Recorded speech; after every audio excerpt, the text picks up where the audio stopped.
Hey, Dennis Huff for Kilpop. We're hanging out here with Sixx AM. What's up, fellas? How's it going, man? How you doing? Very you got good. me out of the shot? They're the good-looking guys, right? All right, so I didn't come prepared, but I just had a couple of questions I want to ask you for Kilpop. First one, how bad do you hate interviews? We love interviews, actually. like them. To my face? You know, the thing about it is that we spend so much time in the studio in our cave, you know, away from society, making music. So we love coming out and bragging about the music we've been making. So we have a blast doing this stuff. Okay. Who was the brainchild behind Sixx AM, do you think? Is there one guy? Or are you two guys sitting around the campfire maybe having s'mores? It literally didn't, it was all three of us. Yeah. Really, So you knew each other prior? It wouldn't and have you happened any other way. Yeah. put something I together? mean, 6 a.m. is sort of a happy accident, to be honest with you. We all knew each other. Everyone was like doing their own thing, and we were friends and worked together in different ways. And I had the Heroin Diaries, and we had talked about like what it would be like to score a soundtrack to a book, and then just put some of the music in the back of the book. That's all it was. Mm-hmm. Right. And when we wrote "Life Is Beautiful" and a few of the other songs, management heard it and started playing for some people at radio, and then it became like you guys actually have to be a band. Then the album wasn't going to be in the book, and it kind of just took on a life of its own, and we've been a band ever since then. I think we all had reached a point in our careers, which were very different, but we'd all had a good amount of success in our individual careers. Sure. We reached a point where we all, I think, were needing some type of creative outlet that didn't really have to confine to the rules of the music business. And that's what 6 AM started off with, was just three guys that were really taking advantage of the fact that we weren't a band. Right. Yeah. So that we could really just push the limits musically, So no pressure. lyrically. There was no pressure pressure. because we were never selling a band to somebody. Right. So, we didn't have to stay within. We didn't even these have a two band name. walls. It Yeah. was just awesome. And the one thing that we have held on to is that creative freedom. Even though now we clearly are a band, we're a touring band. We have 5 records out now, 5 full-length studio albums out.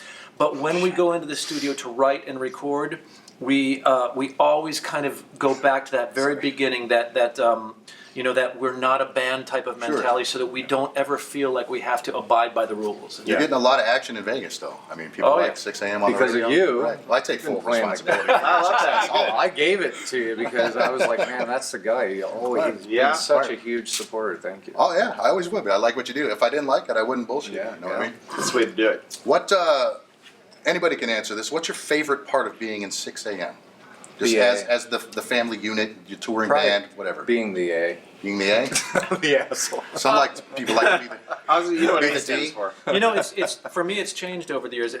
What we were just talking about, that creative freedom, is something that's very rare in this business, so that's something we all cherish. But now the fans, because we're out playing, we're out touring, we're seeing these fans, and the energy and the inspiration we get from them is pretty powerful, and that is certainly what's motivating me moving forward. Right, I see a lot of your videos from, live shows and stuff, and, you'll run up on the stage, you run out with the people, and people are just going ape shit for your band, man. I mean, it's still got to feel good this far into your guys' career. You guys aren't Feels just great. new guys, you know what I mean? I mean, there is no shelf life on loving what you do. Right. We love it so much, and we're going to keep doing it. And the thing I love, I think, the most, besides it being a family or extended family, is that we don't say no to each other. So ideas come up, and when you have experienced songwriters, sometimes people come to the table with ego and this and that. And whoever has an idea, we embrace it, and that's how we ended up writing 2 albums in 9 months. I think my James favorite produced it. I mean, that's fast. I think my favorite part is just being in a band for the first time with seriously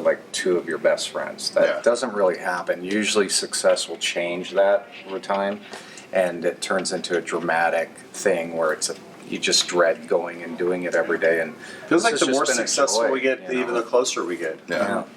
We know how fragile it can be being in a band. All right. Well, when you're not writing or touring or producing or whatever, something involved in 6 AM, I mean, are you still, sending people pictures of, dicks and cows and funny Pretty much. memes and shit? I mean, Pretty we stay much. in touch all the time, Pretty much. Yeah, dicks and cows. Yeah. I mean, Pretty much. I send my friends nothing but just pictures of people's dicks. I know, I get them all the time. Sometimes it's mine. I know, thank you. I get them a lot. Right. I've seen it. I get yours a lot. It sounded cool. You guys have all been around the block more than once as far as this industry goes. What do you think, as far as 2016, what's your least favorite part of this entire industry today? As opposed, not, opposed to 20 years ago or 10 years ago? I think things are changing for the positive. Yeah? Too. I think that this year's better than last year and better than the year before. Rock's on the rise. We're figuring out a new sort of way to build it and rebuild it, so to speak, and whether it's like all of our different partners. And I think it's fantastic now with technology how, we have a bunch of cameras. James takes the SD cards, makes these little short videos. I have my cameras out. I'm shooting the band. I'm documenting it. DJ's designing album covers. We're writing songs. So like using how everything's moving forward and being like so involved, it's exciting for us. Right. It's really exciting. And one final question that I like to ask people, especially somebody in your position: do you still buy physical music, CDs, records, that kind of stuff today? I download most of my More of a music. downloading guy? Yeah. I stream everything now. I have vinyl. These guys turned me on to streaming, and it's just changed my life. I Yeah. absolutely love Okay. it. So yeah. Very cool, man.